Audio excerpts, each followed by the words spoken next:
First, pull out the cover and the foam at the back of Otis the dog.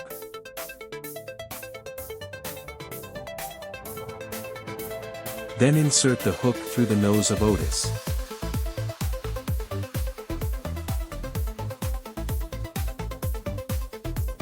After you inserted the hook, fold the lung bag at least 4 times to easily insert the bag to the hook.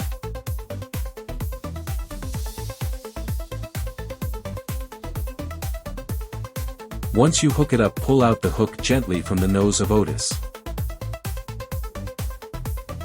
Then put the foam and cover back to its place.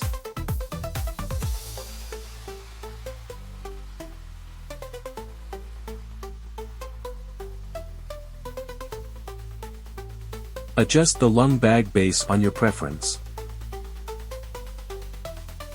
Lastly, after you're done with the bag, just pull it out and tie a knot and throw it to the trash can.